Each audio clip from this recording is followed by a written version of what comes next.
말씀 봉독하겠습니다. 오늘의 말씀 본문은 에스라 3장 8절부터 13절 말씀입니다.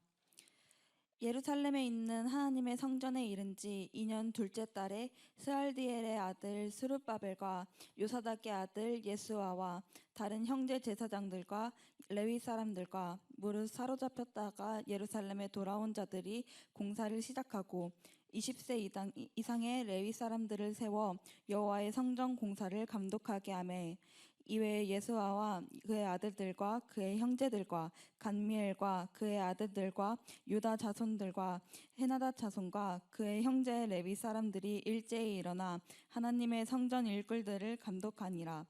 건축자가 여호와의 성전에 기초를 놓을 때에 제사장들은 예복을 입고 나팔을 들고 아삽 자손 레위 사람들은 재금을 들고 서서 이스라엘의 왕 다윗의 규례대로 여호와를 찬송하되 찬양으로 화답하며 여호와께 감사하여 이르되 주는 지극히 선하심으로 그의 인자하심이 이스라엘에게 영원하시도다 하니 모든 백성이 여호와의 성전 기초가 놓임을 보고 여호와를 찬송하며 큰 소리로 즐거이 부르며 제사장들과 레위 사람들과 나이 많은 족장들은 첫 성전을 보았으므로 이제 이 성전의 기초가 놓임을 보고 대성통곡하였으나 여러 사람은 기쁨으로 크게 함성을 지르니 백성이 크게 외치는 소리가 멀리 들리므로 즐거이 부르는 소리와 통곡하는 소리를 백성들이 분간하지 못하였더라. 아멘. 아멘. 네, 주일 채플에 오신 여러분을 환영합니다. 서로 인사를 좀 했으면 좋겠습니다. 함께함이 기쁨입니다 하면서 서로에게 인사를 나눴으면 좋겠습니다. 정말 함께 이렇게 예배하고 동력하고 또 마음을 나눌 수 있는 공동체가 있음에 큰 기쁨이 됩니다. 최근에 제가 코 감기가 상당히 오래 가네요. 그래서 목소리가 울리고 귀가 완전히 뚫리지 않은 상태에서 이 메시지를 하려 하니까 상당히 어색합니다. 저희 목소리가 어떻게 전달이 될지가 좀 몰라서 노력해 보겠습니다. 여러분 어쨌든 건강 유의하시고 요즘 감기는 오래 갑니다. 지난주 저도 태국 방콕에 우리 서일팀 단선 사역에 살펴보려 한번 갔다 왔습니다. 상당히 태국 또 오래간만에 캠퍼스 현장을 둘러보고 그곳에서 또 진행되는 여러 하나님의 역사하심들을 또 보게 하니까 참 격려가 되었고 또 제 가슴을 새롭게 또 뛰게 하는 은혜가 있었습니다. 지금 또 멕시코 메리다에서는 북팀이 가서 또 열심히 2개 캠퍼스를 개척하고 있습니다. 그곳은 완전히 신생 지역이라서 또 저희 서울 지구가 남미의 엘사바도르를 이제 첫 번째로 개척을 했고 이제 두 번째 멕시코 메리다에서 또 그 사역을 지금 북팀 멤버들이 지금 열심히 땅을 파고 있습니다. 그래서 이번 주에 2개 캠퍼스 모임을 시작을 한다고 합니다. 그래서 그동안 만났던 친구들에게 전도했고 전도해서 영접을 하고 수모임과 연계된 친구들을 데리고 최초의 캠퍼스 모임을 이제 시작을 하게 되는데 어쨌든 다음 주까지 그 사역이 잘 진행될 수 있도록 계속적으로 마음을 모았으면 좋겠습니다. 그리고 또 제가 듣기로는 서이 팀이 다녀온 캄보디아 중고등학생들 10대 사역들을 또 너무나 또 잘 하고 그곳에서도 동일하게 수모임도 일어나고 정말 학생들이 또 복음 앞에 돌아오는 그런 역사들을 경험했는데 저희들이 캠퍼스뿐만 아니라 다양한 또 사역에 함께 참여해서 그 사역들이 만들어지는 모습들을 보니까 너무나 큰 은혜가 있는 것 같습니다. 또 동아시아와 또 여러 지역 아마 우리 필리핀도 마찬가지고 우리 현재 서울지구 모든 우리 캠퍼스 또 우리 팀들이 선교를 하고 있는데 끝까지 잘 마치고 안전하게 돌아올 수 있도록 한 마음으로 기도하면 좋겠습니다. 2024년 1월 한 달이 이제 지나가고 있습니다. 말씀 먼저 나누기 전에 또 한번 인사를 좀 나누고 싶은데 오늘 또 이렇게 제가 우리 44기 간사님들하고는 첫 대면을 하는 것 같아요. 어쨌든 올 상반기 정말 함께 또 우리 서울지구 우리 채플 함께 하게 되는데, 여러분 또 훈련 기간 동안에 또 좋은 시간들이 되고 좋은 경험이 되고 또 서울지구 각 캠퍼스를 또 함께 방문하고 사역할 때 좋은 동력의 관계 만들어가면 좋겠다라는 생각이 듭니다. 그리고 오늘 이렇게 워시파이트 우리 찬양팀들 잘하고 있죠. 많은 또 자발적인 또 재능 기부가 필요합니다.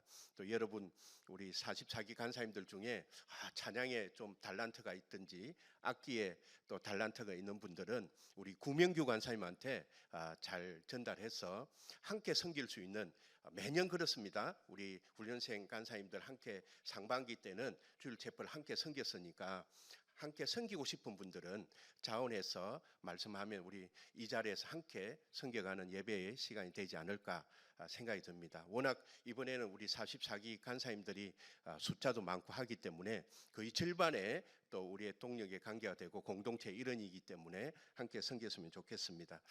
어쨌든 1월이 한 달이 지나가고 있습니다. 상당히 시간이 빠르게 흘러가고 있죠. 저도 금방 어디 비행기 한번 타고 갔다 오면 한 주가 지나가고, 갔다 오면 애들 자라나 있고, 지금은 이제 옛날에는 그렇게 자라는 모습들이 보였는데 지금은 다 자라서 늙어가는 모습만 보이는 것 같아요. 그런데 어쨌든 시간은 빠르게 흘러가고 있는 것 같습니다. 그래서 제가 12월 31일 날 마지막 그 주간에 주일 채플 때 시편 67편을 가지고 하나님이 우리에게 베푸신 은혜라는 주제로 새해 우리가 어떻게 살아가야 하는지에 대해서 말씀을 나눈 적이 있습니다. 그 시편 67편 마지막 절 7절에 보면 하나님이 우리에게 복을 주시리니 땅의 모든 끝이 하나님을 경외하리로다고 말씀하셨습니다.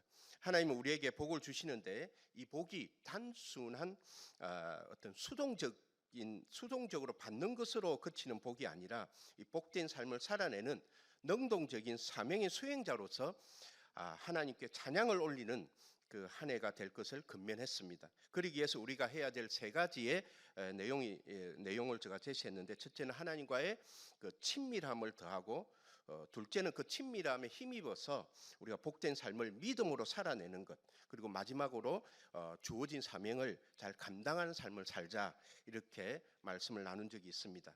어떻게 여러분 복된 삶은 잘 살아가고 있습니까? 네, 이 복된 삶은 이 예배자의 삶과 연결이 되고 예배자로 마땅히 늘 서 있어야 할 자리에 서 있고, 또 선포되어지는 이 경배의 대상이신 하나님의 말씀이 늘 우리와 함께함으로 우리는 그 능력을 힘입어서 승리하는 삶을 살 수 있다고 저는 봅니다. 그런데 이러한 영적 삶의 실제가 70년간이나 이렇게 단절된 채 흘러가는 인생을 경험하고 있다고 한번 상상해 보십시오. 70년간 예배 자리를 경험하지 못하고 하나님과의 우선적인 관계 속에 살아가지 못하는 그 환경 속에 있다고 한번 상상을 한번 해보십시오. 제가 이렇게 귀가 좀 먹먹해지고 소리도 잘 안 들리고, 요즘에 노안이 와서 이 글도 잘 안 보이고, 그래서 요즘에 이 뭔가를 준비하는데 너무 답답한 느낌이 드는 거예요. 보이는 것도 잘 안 보이고, 최근에 이제 들리는 겁니다. 예전엔 잘 들렸는데 지금 이렇게 또 잘 들리지 않게 됐을 때 집에서 이렇게 또 심심할 때 TV를 틀었는데 소리가 안 들리잖아요. 크게 트니까 또 또 잔소리하는 분들이 많죠. 왜 그렇게 크게?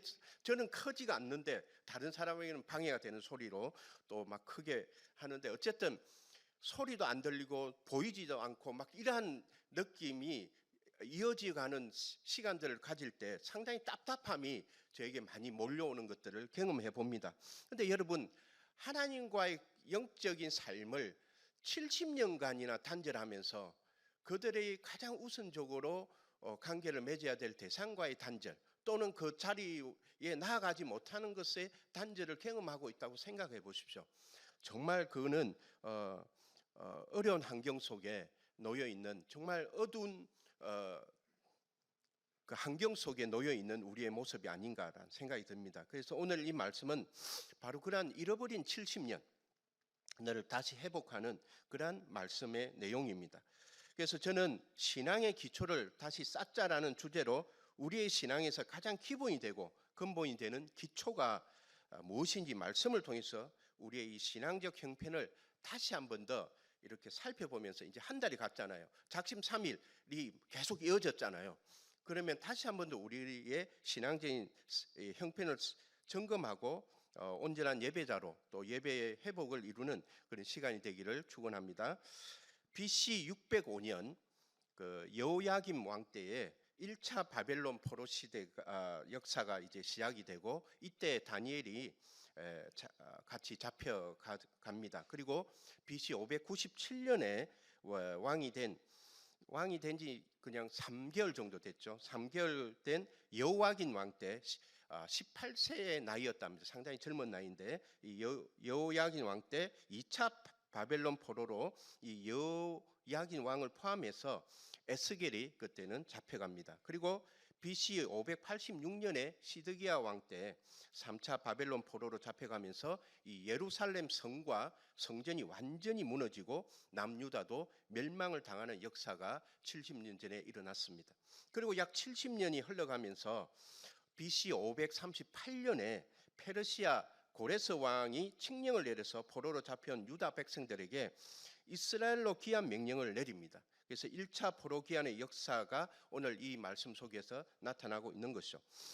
그래서 이 에스라를 이번 주와 다음 주 함께 보게 되는데 이 에스라서는 1장부터 6장까지가 바로 1차 포로 귀환 역사를 기술하고 성전 재건의 역사가 어떻게 되었는지에 대한 말씀을 나눈 말씀이고 7장부터 이제 10장이 2차 포로 귀환 시대. 에스라가 이제 2차 포로 귀환을 이후에 어떻게 영적 부흥 운동을 주도해 나가는지에 대해서 역사적 기록을 나눈 내용이 바로 에스라서입니다. 그래서 이것은 예레미야가 예언한 포로 생활 70년의 약속에 대한 성취에 대한 기록입니다. 그래서 우리가 예레미야 29장 10절에 보면 바벨론에서 70년이 차면 내가 너희를 돌보고 나의 선한 말을 너희에게 성취하여 너희를 이곳으로 돌아오게 하리라. 이미 예언적 말씀, 선포적 말씀을 했습니다. 그리고 이 말씀은 에스라 1장 1절에 이렇게 기록됩니다. 바사왕 고레스 원년에 여호와께서 예레미야의 입을 통하여 하신 말씀을 이루게 하시려고 약속이 성취죠. 바사왕 고레스의 마음을 감동시키심에 이 말은 뭡니까? 하나님의 주권적인 섭리가 역사가 이 왕에게 임했던 것을 볼 수가 있습니다. 그가 온 나라에 공포도 하고 조서도 내려 이르되 확실한 공정을 이루는 내용들이겠죠. 그래서 여기서 바사왕 고레스 원년이라는 것은 페르시아 제국을 통일한 원년을 가리키는데 바벨론 제국과 그리고 이집트 그리고 그때는 이제 메데 바사라 했는데 이 메데 등 근동 지역을 제패한 현재의 그 이란 땅이죠. 그 페르시아를 세운 이 왕 고레스 왕으로 등극한 바로 그 원년을 가리키고 있는 것입니다. 이 고레스 왕은 스룹바벨과 예수아를 통해서 1차 포로 귀환을 명령을 내리고 있습니다. 에스라서 1장에 우리가 그렇게 나와 있는데 약 한 4만 2,360명이 함께 돌아옵니다. 상당히 자세한 구체적인 기록을 여기에 제시하고 있는 역사적인 사실인 것을 밝혀주고 있습니다. 스룹바벨은 여호야긴 왕의 손자였습니다. 그리고 다윗의 혈통을 대표하는 인물로 예루살렘 총독으로서 이스라엘 공동체의 지도자로 성전 건축을 이끌게 됩니다. 그리고 예수아는 대제사장의 혈통으로 대표하는 인물입니다. 그래서 에스라 3장 8절에 보면 이 예루살렘에 있는 하나님의 성전에 이른 지 2년 둘째 날에 스알디엘의 아들 스룹바벨과 요사닥의 아들 예수아와 그리고 다른 형제 제사장들과 함께 이 공사를 시작한다고 말씀을 하고 있습니다. 그래서 이 공사는 성전 재건의 이 공사는 BC 그러니까 2년 뒤에 돌아온 뒤 2년 뒤에 536년에 이제 그 사역을 시작하게 됩니다. 이 성전의 기초가 놓일 때 오늘 이 본문에 봤던 것처럼 모든 백성들이 여호와를 찬송하고 큰 소리로 즐거이 부르게 됩니다. 그래서 3장 11절에서 11절 말씀을 보니까 모든 백성이 여호와의 성전 기초가 놓임을 보고 이제 막 시작하려는 그 모습을 보고 여호와를 찬송하고 여기에 이제 개중에 많은 사람들은 나이가 먹은 사람들은 이 첫 성전을 보았으므로 이제 이 성전의 기초가 놓음을 보고 대성통곡하고 여러 이제 감정의 표현들이 일어난 거죠. 그 기쁨으로 함께 함성도 지르기도 하고 여러 마음들이 교차가 되었습니다. 얼마나 큰 감동과 감격의 시간이었을까요? 예루살렘으로 돌아왔지만 성전이 없는 예배는 그 허전함이 크다고 볼 수 있습니다. 이들은 7월 1일 날 그 나팔절을 맞이해서 절기를 지키기 시작했고 하나님의 제단을 만들고 모세 율법에 기록한 대로 번제도 드리고 7월 15일 날부터 시작되는 초막절도 드리면서 예배의 회복을 시도했지만 여호와의 성전 이 지대를 미처 놓지 못함에 대한 이 그 안타까움이 사실은 이들에게 있었습니다. 그래서 석수와 그리고 목수에게 돈을 주고 또 시돈 사람과 두론 사람에게 고레스의 이 명령대로 백항목을 레바논에서 요빠 해변까지 운송하게 되었습니다. 성전을 재건하는 제목들을 운송했던 거죠. 그리고 이제 그 성전의 기초를 놓는 역사적인 성전 건축의 그 시작을 알리게 된 것입니다. 그런데 문제가 발생했습니다. 이 성전 건축을 방해하는 주변 세력들로 인해서 이 성전 건축이 바로 중단이 되는 위기를 맞게 됩니다. 그렇게 시간은 다시 흘러서 16년이 흘러갑니다. 그렇게 536년에 시작하려고 했던 그 성전 건축이 주변 세력의 방해로 인해서 16년 동안 중단이 되어서 BC 520년에 이르러서 다시 이게 재개가 되는데요. 이 재개를 하게 된 배경은 바로 하나님이 학개와 스가랴라는 이 선지자를 다시 보내서 성전 건축을 다시 독려하는 내용으로 이어지게 됩니다. 그래서 우리가 학개 11장 2절에서 6절 말씀을 보니까 거기에 보면 만군의 여호와가 이같이 말하여 이르노라 이 백성이 말하기를 여호와의 전을 건축할 시기가 이르지 아니하였다 하느니라. 16년 동안 중단된 이 성전을 바라보는 백성들의 마음은 처음에 성전 기초가 놓일 때의 그 안타까움과 또 기대감은 어딘가 사라지고 16년이란 이 시간이 흘러감에 있어서 이들은 그냥 그 안에서 무뎌져 가고 영적인 어떤 신앙적인 모든 것들이 무뎌져 가면서 본인들의 삶이 우선적으로 만들었던 것을 보게 됩니다. 그렇기 때문에 여호와의 말씀이 선지자 학개에게 임하여 이르되 이 성전이 항폐하였거늘, 그러니까 성전이 항폐였다, 성전이 없는 것에 대한 안타까움이 이들에게는 없었는데 하나님의 눈에 그 항폐함이 뭘 인해서 마음에 사람을 당신의 사람을 보내서 그것을 이야기를 하는 것입니다. 그래서 너희가 이때 이렇게 항폐되어 있는데 판벽한 집에 거주하는 것이 옳으냐? 이 판벽하다는 이 말은 이 목재 건물로 이렇게 만들어진 어쩌면 모양이 좋고 편한 자기들의 어떤 집의 형태를 이야기할 수가 있겠습니다. 그러므로 이제 만군의 여호와가 이같이 말하노니 너희는 너희의 행위를 살필지라. 그 행위가 결국 본질을 벗어난 삶의 모습이 아닌가 그렇게 여겨집니다. 너희가 많이 뿌릴지라도 그렇게 그 행위가 그 본질을 벗어난 삶의 형태가 결과적으로 어떤 모양으로 만들어졌냐 이어지는 말씀을 보니까 너희가 많이 뿌릴지라도 수확이 적다. 그리고 먹을지라도 배부르지 못하고 상당히 힘들겠죠. 먹어도 배부르지 않다. 이게 어떤 현상일까요? 마실지라도 흡족하지 못하고 지금 저의 상태인 것 같아요. 기가 완전히 뚫리지 않아가지고 완전히 뭔가 만족하지 못하는 상당히 힘듭니다. 그 다음에 이 코감기가 걸려놓으니까 숨도 쉬는데 상당히 힘들잖아요. 어쩌면 그렇게 만족하지 못하는, 흡족하지 못한, 입어도 따뜻하지 못하고 일꾼이 싹을 받아도 그것을 구멍 뚫린 전대에 완전히 샌다는 거죠. 만족이 안 됩니다. 그러한 상태를, 그 상태가 뭡니까? 결과적으로 영적인 상태입니다. 하나님 없는 인생, 하나님 앞에 서 있지 못한 인생들의 공허함, 허전함을 하나님은 말씀하고 있는 것입니다.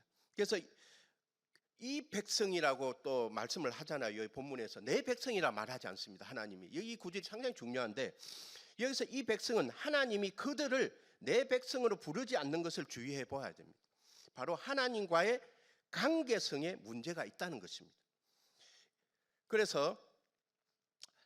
그리고 이 판백한 집에 거주하는 것이 옳으냐라고 언급하면서 지금은 성전 건축의 때가 아니라고 핑계를 대고 있는 이 백성들을 질책하고 있는 것입니다. 이미 백항목 등 성전에 사용할 제목들을 준비해 놓은 상태인데 오히려 이러한 제목을 자기들의 집을 보수하거나 정축하는 데 사용하고 있는 영적 상태를 바로 고발하고 있는 것입니다. 비록 외부의 압력과 위협, 방해로 인해서 성전 건축이 중단이 됐지만 더 근본적인 것은 바로 이 신앙의 내부적 변질 또는 부패에 있다고 볼 수가 있습니다. 이 말은 다시 말하면 하나님의 관계성의 우선순위에 문제가 있다는 것입니다. 그리고 그 결과 이어지는 그들의 행위를 살펴볼 때 확연하게 나타나고 있음을 보여주고 있습니다.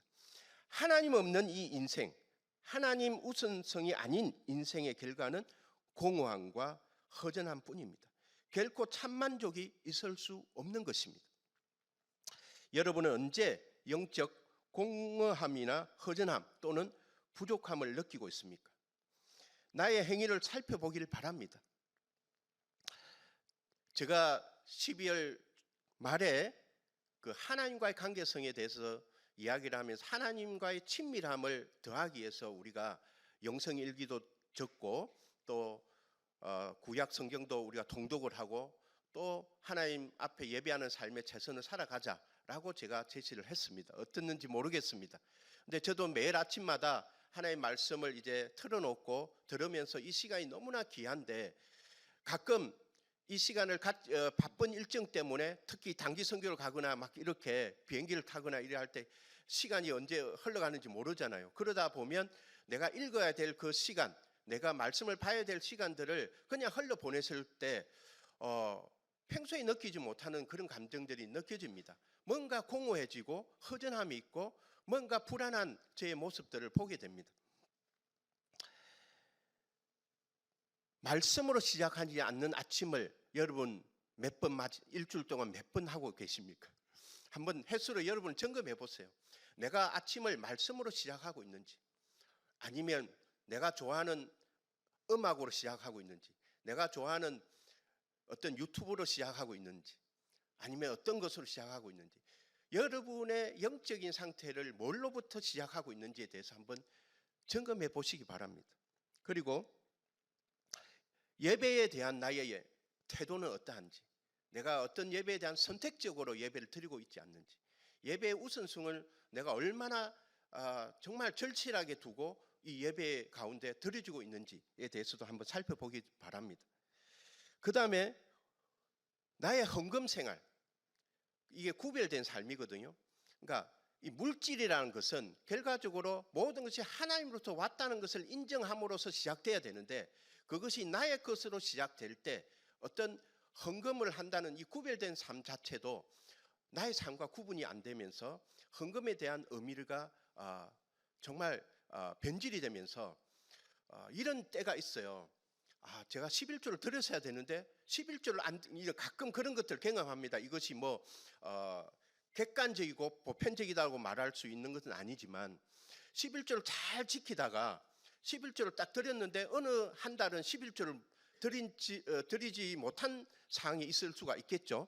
근데 그런 것들을 제가 그냥 다른 데 사용한다든지 했을 때 뭔가 돈이 없어요. 혹시 그런 경험을 해본 적이 없어요? 아니 이번 달엔 돈이 많이 들어왔다고 생각하는데 왜 돈이 없지? 막 돈이 없는 것을 경험을 하게 되는 거예요. 그걸 제가 점검을 해보면 내가 마땅히 드려야 될 것에 드리지 못함으로 인해서 나타나는 저의 무질서한 재정의 상태를 보게 됩니다. 그리고 그 낭비적인 요소들이 많이 발생하는 것들을 보게 되고 또 발생하지 말아야 될 소비들이 일어나는 것들을 보게 됩니다. 그러면서 이러한 모든 균형 잡히지 않는 하나님 중심성의 어떤 시간, 그 다음에 물질, 이러한 모습들이 저를 더 허전하게 하고 공허하게 만드는 그런 모습들을 보게 됩니다. 따라서 첫 번째 신앙의 기초를 우리가 쌓아야 되는 방법은 뭘까? 바로 하나님과의 우선적 관계성의 회복입니다. 이 관계성의 회복은 시간을 구별하는 데부터 출발합니다. 그 시간은 말씀을 보는 것, 기도하는 삶, 예배하는 삶, 이건 절대적인 우선순위입니다. 이건 상대적으로 선택하거나 만들어서는 되는 내용이 아니라 하나님과의 관계성은 절대적으로 우선적으로 만들어야 될 나의 삶의 패턴이 돼야 된다는 거죠. 두 번째는 물질의 구분이 있어야 됩니다. 모든 것이 하나님부터 왔기 때문에 우리는 하나님께 드린다는 태도가 우리 속에 있어야 되는 거죠. 근데 그것을 물질을 더 내가 구하는 순간부터 하나님과의 관계성은 잃어버리게 됩니다. 우리가 물질을 찾아가기 때문에 우리가 물질을 이끌고 물질을 사용할 수 있어야 되는데 그 방법 중에 하나가 바로 하나님께 구별돼서 드리는 헌금일 것입니다. 그것은 11조일 수도 있고 여러 모양의 어떤 헌금으로 내가 주님께 드림으로 인해서 나의 물질을 대하는 나의 태도가 하나님 앞에 하나님과의 관계성에 우선적으로 맺어진다는 것을 보게 되는 것이죠. 우리가 우리의 시간을 어떻게 구별하고 하나님과 관계성을 깊이 있게 만들어 가느냐가 너무나 중요합니다. 또한 하나님 나라와 그 의를 구하는 자들에게 물질에 대한 태도는 개인 신앙의 참 척도를 바로 시험해 볼 수 있다고 볼 수가 있는 거죠. 학개서 2장 3절에서 4절 보니까 너희 가운데 남아있는 자 중에 이 성전의 이전 영광을 본 자가 누구냐? 이제 이것이 너희에게 어떻게 보이느냐? 이것이 너희 눈에 보잘것없이 없지 아니하느냐? 그러나 여호와가 이르노라 스룹바벨아 스스로 굳세게 할지어다. 여호사닥의 아들 대제사장 여호수아야 스스로 굳세게 할지어다. 여호와의 말이니라. 이 땅 모든 백성이 스스로 굳세게 하며 말할지어다. 내가 너희와 함께하노라. 만군의 여호와의 말이니라. 성전을 재건할 때 이전에 솔로몬의 성전과 비교할 수 없는 형태로 만들어지는 것에 대한 안타까움과 착잡함과 그런 마음들이 있을 수는 있겠죠. 그래서 그렇지만 처음 성전에 이 기초를 놓을 때 기쁨의 눈물을 흘린 사람들이 있었지만 대성통곡을 한 사람들도 있었던 거죠. 이것은 아까 제가 말했던 그 이전에 솔로몬 성전을 기억했던 사람들한테는 그렇게 느껴졌을 것입니다.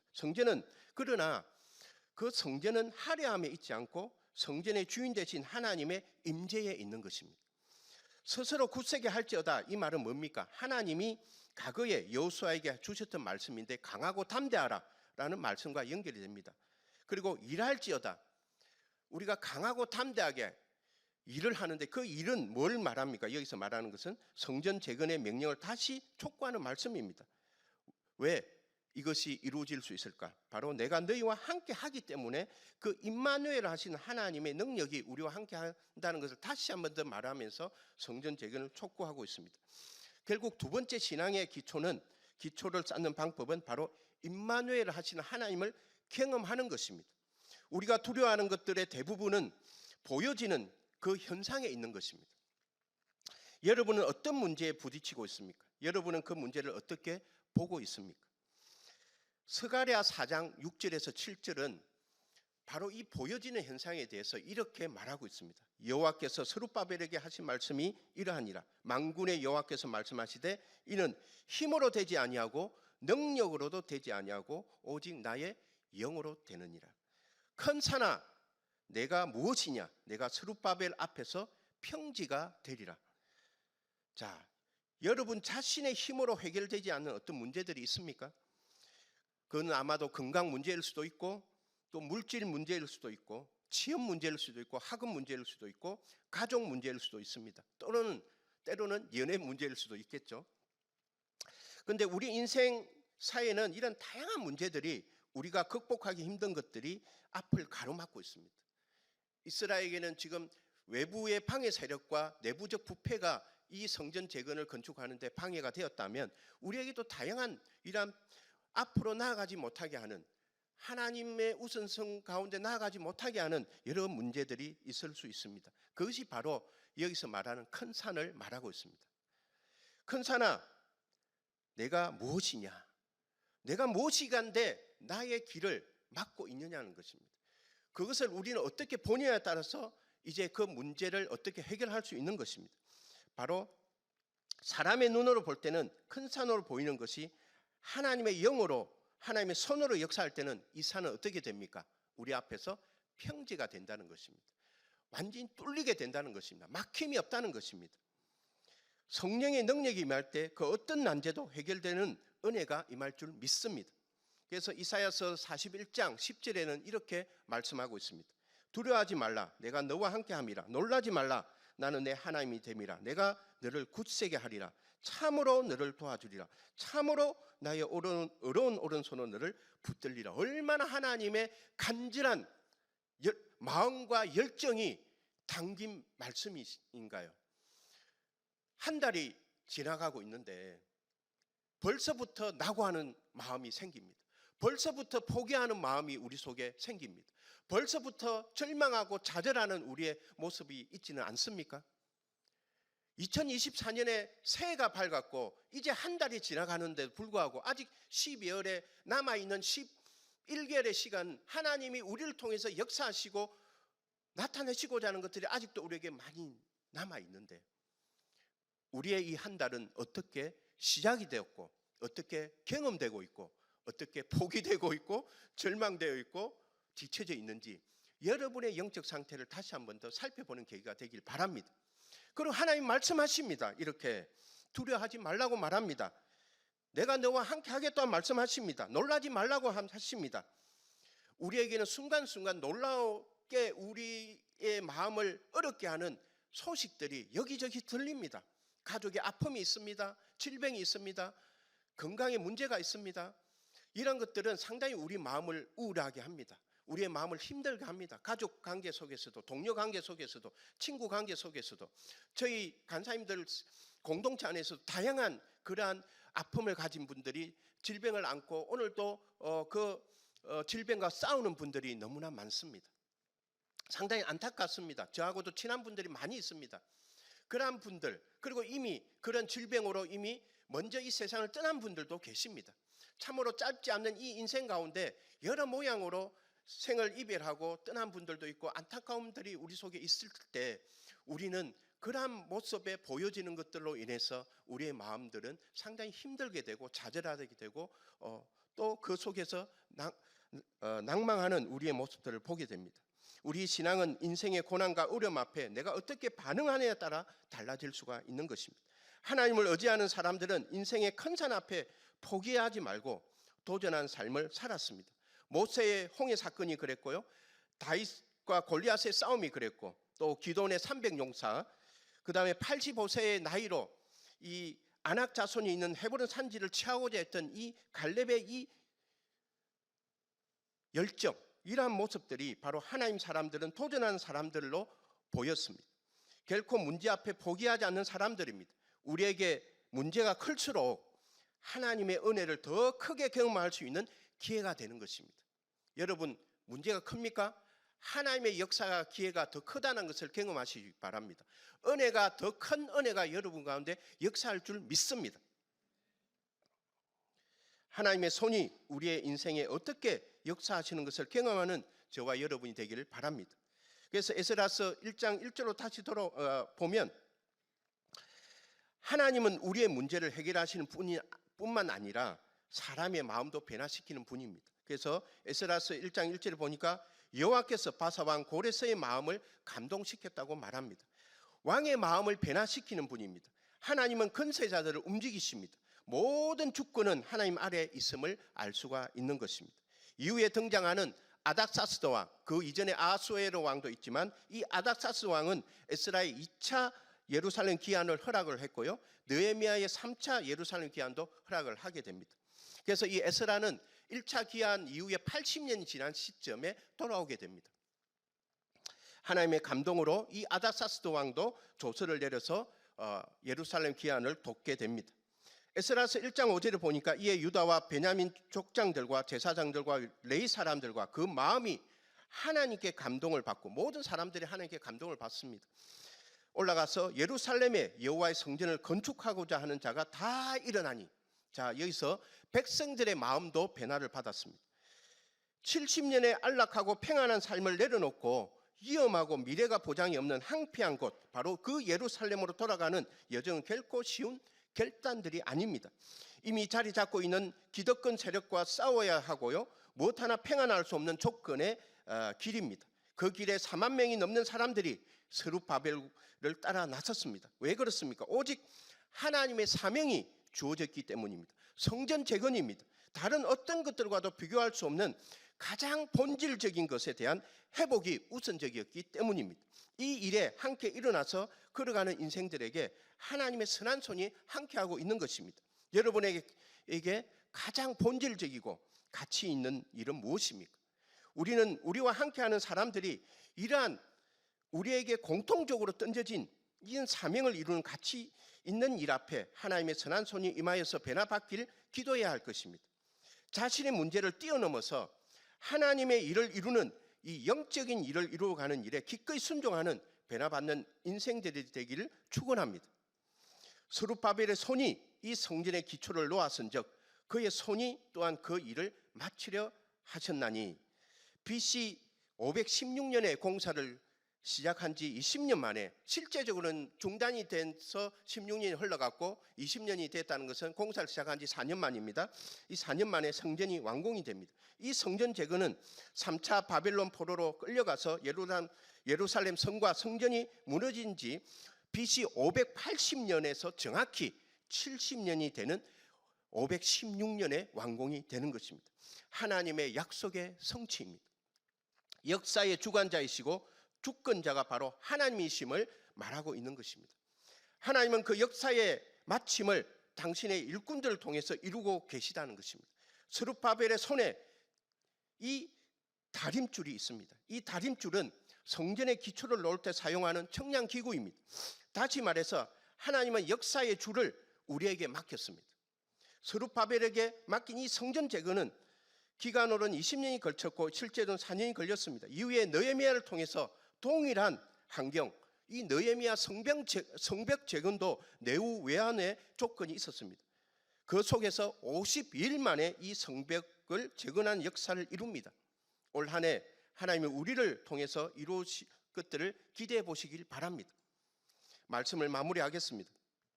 한 해의 사역을, 한 해의 이 시작을 어떻게 달려오고 있습니까? 벌써 어떤 문제에 직면하고 있습니까? 새해 초에 세운 많은 계획들 중에 하나님과의 관계성에 우선을 둔 어떤 것들이 있습니까? 우리의 시간, 우리의 물질이 그 어떤 것보다 하나님과의 관계성보다 앞설 수는 없습니다. 우리의 신앙적 기초를 이 1월부터 쌓아갈 때 우리는 영적 큰 산을 이룰 수가 있는 것입니다. 큰 산아 내가 무엇이냐?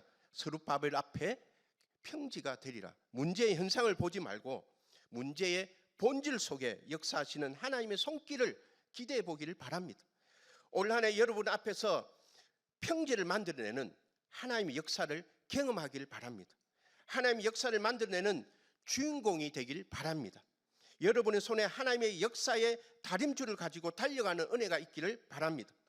역대하 6장 9절에 이렇게 말씀합니다. 여호와의 눈은 온 땅을 두루 감찰하사 진심으로 자기에게 향하는 자들을 위하여 능력을 베푸신다고 말합니다. 하나님은 구하는 자에게 은혜를 베푸십니다. 진심으로 구하는 기도하는 사람이 되길 바랍니다. 하나님의 능력이 여러분의 인생에 임하길 기도합니다.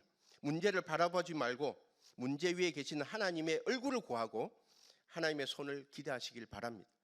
그래서 매 순간 임마누엘을 하시는 하나님의 임재가 여러분의 인생의 능력이 되고 기쁨이 되고 또 하나님께 영광을 돌리는 은혜의 역사로 만들어가는 우리 여기 참여하는 모든 지체들이 되기를 주님의 이름으로 축원합니다. 기도하겠습니다. 하나님 아버지 감사합니다. 참으로 임마누엘 하신 하나님이 그 어떠한 큰 문제 가운데서도 우리를 극복해 하시고 하나님의 그 역사가 우리를 통해서 이루어가는 것들을 보게 하시니 감사합니다. 이제 정말 그 하나님과의 관계성에 최우선을 두고 하나님이 우리와 함께 하심을 드러내는 인생이 되게 하여 주시고 그래서 이 1월의 시작이 12월까지 하나님을 통하여서 이루어가는 것들을 경험하고 그 하나님께 영광 돌리는 우리 모든 지체들 될 수 있도록 축복하여 주옵소서. 감사하며 우리 주 예수 그리스도 이름으로 기도드립니다. 아멘.